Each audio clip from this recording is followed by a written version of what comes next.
یہودی اونٹ کا گوشت نہیں کھاتے تھے، پھر وہ اسلام میں داخل ہوئے، انہوں نے سوچا کہ اگر ہم نہ کھائیں تو کیا ہوگا۔ جیسے کہ ہمارے بہت سے مسلمان اس وقت ایسے ہو گئے جو کہتے ہیں اگر بڑے کا گوشت نہ کھائیں تو کیا حرج ہے۔ یہ ہے مرض۔ میں نے دیہاتوں میں ایسے مسلمان دیکھے ہیں جو غیر مسلموں کی صحبت کے اثر سے کہتے ہیں کہ ہم بڑے کا گوشت نہیں کھاتے۔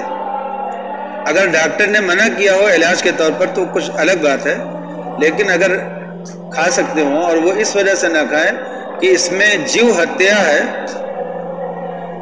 تو یہ غلط ہے۔ ابھی آپ کو ہم بتائیں، جب یہودیوں میں جو اسلام میں داخل ہوئے اور انہوں نے اونٹ کا گوشت کھانے سے منع کر دیا کہ ہم نہیں کھائیں گے اس لیے کہ اسلام میں کوئی فرض واجب تو ہے نہیں، تو اس پر آیت نازل ہوئی، اے ایمان والو داخل ہو جاؤ اسلام میں پورے پورے، یا ایھا الذین آمنوا ادخلوا فی السلم کافہ ولا تتبعوا خطوات الشیطان، اور شیطان کے نقش قدم پر مت چلو۔ یہ شیطان ہے جو تمہیں پچھلے مذہب سے جوڑے رکھنے کے لیے یہ سب راستے سکھا رہا ہے۔ تو جب کوئی آدمی کسی مذہب کو چھوڑ کر کے اسلام میں آ گیا، حق مذہب اس نے قبول کر لیا، تو اسے اس مذہب کی ہر بات کو قبول کرنا ہوگا۔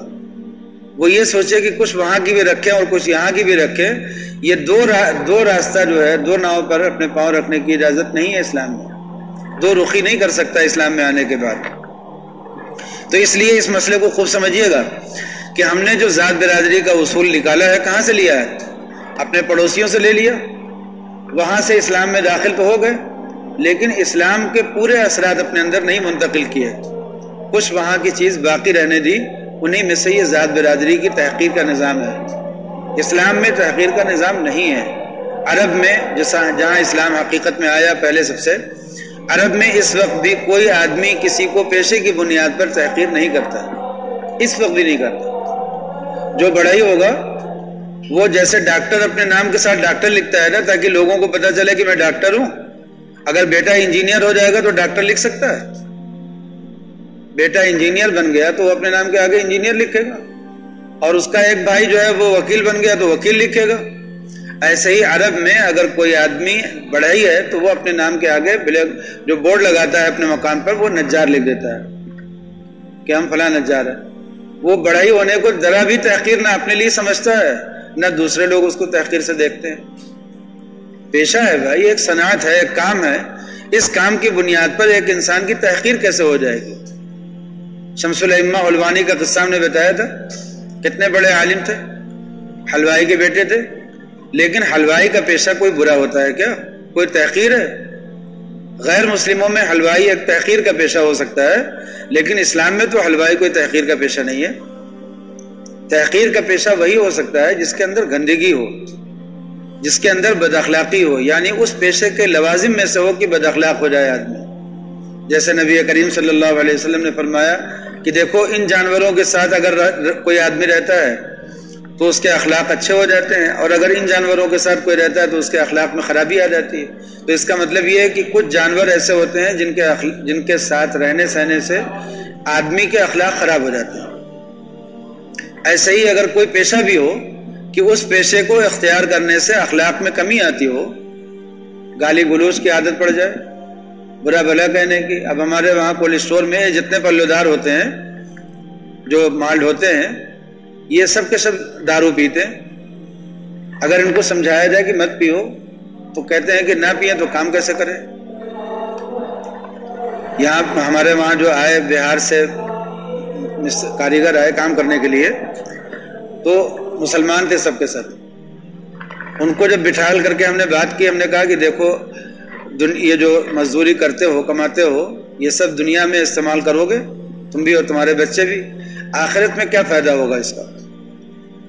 آخرت تمہاری تاریخ ہے یا روشن ہے؟ باتیں کی بہرحال سب کے آنکھوں میں آنسو آ گئے۔ ہم نے کہا دیکھو تم لوگ پاک رہتے ہو دن بھر اس لیے کہ وہ 2 مرتبہ نہاتے تھے، ان کا کام ہی ایسا تھا کہ محنت مزدوری کرتے تھے، مال ڈھوتے تھے، اس کے بعد آ کر کے نہاتے تھے۔ تو ہم نے کہا تم لوگ نہاتے ہو 2 مرتبہ تو بالکل پاک رہتے ہو، اور محنت اتنی زیادہ کرتے ہو کہ اگر اس کے سامنے 4 رکعت نماز کی محنت دیکھی جائے تو کچھ بھی نہیں ہے۔ تو ہم نے کہا جو اتنی محنت کرتا ہے وہ 4 رکعت نماز کیوں نہیں پڑھ سکتا آسانی کے ساتھ؟ تو اب اگر تم پاک بھی رہتے ہو اور 5 وقت کی نماز بھی پڑھ لیا کرو اور اس کے ساتھ ہی محنت مزدوری کرو تو دنیا میں اپنے بچوں کو کھلا پلا بھی لوگے اور آخرت میں جب جاؤ گے تو وہاں بہت اونچا درجہ ملے گا. یہ بات ان کو سمجھائی گئی تو ان کے آنکھوں میں آنسو آ گئے. لیکن آپ دیکھیے کہ جو جس طرح کا پیشہ لوگ کرتے ہیں اسی طرح کی طبیعت ان کی بن جاتی ہے. تو اگر کوئی آدمی مہتر کا پیشہ کرتا ہو اور ہر وقت اس کا گندگی کے ساتھ ہو، کوئی آدمی اسی طرح کا کاروبار کرتا ہو، چمڑے کا کاروبار کرتا ہو، چمڑے کو دھلاتا ہو، سکھاتا ہو، اس کا اسی طرح کا پیشہ ہو، تو ظاہر سی بات ہے کہ جس وقت وہ چمڑے کا کاروبار کر رہا ہے اس وقت اس کے گھر میں بدبو بھی رہے گی. قصہ مشہور ہے کہ ایک عطر فروش کی بیٹی کا رشتہ ہو گیا ایک چمڑے کے کاروبار والے کے وہاں. جب وہ لڑکی گئی وہاں تو دیکھا کہ ہر وقت مکان میں بدبو آتی تھی. گھبرا گئی. اس نے کبھی ایسا ماحول دیکھا نہیں تھا اپنے گھر میں. گھبرا گئی. اس نے کہا کہ بس وہ ہر وقت ناک پہ انگلی رکھے رہتی تھی کہ اتنا گندا مکان، مطلب اتنی بدبو، صفائی ستھرائی سب ہونے کے باوجود مکان میں بدبو بہت رہا کرتی تھی. اس لیے کہ جہاں پر چمڑا سکھایا جاتا ہو، چمڑا جو ہے دباغت دی جاتی ہو، وہاں کیا ہوگا. کچھ دنوں کے بعد ساس بہو میں کوئی تکرار ہو رہی تھی تو اس لڑکی نے کہا کہ ارے تم دیکھو کہ تمہارا گھر اتنا بدبو کیا کرتا تھا، ہمارے آنے سے ساری بدبو ختم ہو گئی اس گھر کی. تو ساس نے کہا کہ بدبو نہیں ختم ہوئی ہے، تو اس ماحول کی عادی ہو گئی ہے. اس نے کہا کہ اس مکان کی بدبو تھوڑی ختم ہو گئی ہے، چمڑے کا کاروبار اب بھی ہو رہا، لیکن پہلے تو اس مکان میں رہتی تھی اور اب اس مکان میں رہنے لگی تو عادی ہو گئی، جس سے ہم لوگ عادی ہو گئے. جیسے ہم لوگ اپنی مثال بھی دے سکتے ہیں کہ ہم تمام مسلمانوں کو بہت سے امراض کے ساتھ رہ رہے ہیں اور اپنے آپ کو مسلمان بھی کہتے ہیں. بہت سے لوگ اپنے آپ کو نیک بھی سمجھتے ہیں. حضرت سفیان ثوری رحمۃ اللہ علیہ نے دور اول میں یہ بات فرمائی تھی. انہوں نے فرمایا تھا کہ صحابہ کو کیا پوچھتے ہو، اگر وہ تمہارا حال دیکھ لیتے تو وہ تمہیں کافر کہتے کہ مسلمان ہے ہی نہیں، اور اگر تم ان کو دیکھ لیتے تو تم ان کو پاگل کہتے. وہ جس طرح سے آخرت کے لیے دیوانے تھے تو تم ان کو دیکھتے تو پاگل ہی کہتے ہر بات میں وہی بات، جنت کی بات، آخرت کی بات. اور وہ تمہیں جس طرح سے دیکھتے اگر موجودہ حالت میں کہ غفلت کی زندگی گزر رہی ہے تو کہتے کہ ان کا اسلام سے کیا تعلق ہے. تو حضرت سفیان ثوری نے دور اول کے مسلمانوں کو مخاطب کر کے فرمایا تھا کہ اگر صحابہ تمہیں دیکھتے تو کافر کہتے اور تم انہیں دیکھتے تو پاگل کہتے، تو آپ تصور کر سکتے ہیں کہ اگر موجودہ معاشرے میں صحابہ ہمیں دیکھیں تو ہم لوگ کہاں پر ہیں. اس معاشرے سے اس معاشرے کی نسبت بہت دور ہو چکی. اسی لیے نبی کریم صلی اللہ علیہ وسلم نے فرمایا کہ خیر القرون قرنی، سب سے عمدہ زمانہ تو میرا زمانہ ہے. اس لیے کہ آپ نے فرمایا کہ جاہلیت کی جتنی بیماریاں ہیں سب نکل چکی ہیں تمہارے اندر سے. پھر آپ نے فرمایا کہ جتنا تم مجھ سے دور ہوتے جاؤ گے وہ زمانہ جو ہے خراب ہوتا چلا جائے گا. زمانہ نہیں خراب ہوتا، کیا خراب ہوتا ہے؟ اس زمانے میں جو رہنے والے لوگ ہیں وہ خراب ہوتے رہتے ہیں. خرابی کیا ہوتی ہے؟ حق پرستی سے دور ہونا، باطل پرستی کے قریب ہونا. حق پرستی کیا ہوتی ہے؟ توحید اور آخرت اور رسالت، یہ حق پرستی ہے. باطل پرستی کیا ہے؟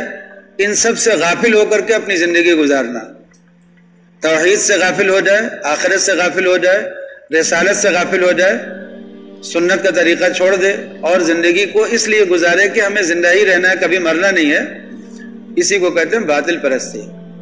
تو جو زمانہ نبی کریم صلی اللہ علیہ وسلم کے دور سے قریب ہے اس زمانے میں زیادہ تر مسلمان آخرت کے بندے تھے، اور اس دور میں زیادہ تر مسلمان دنیا کے بندے ہیں.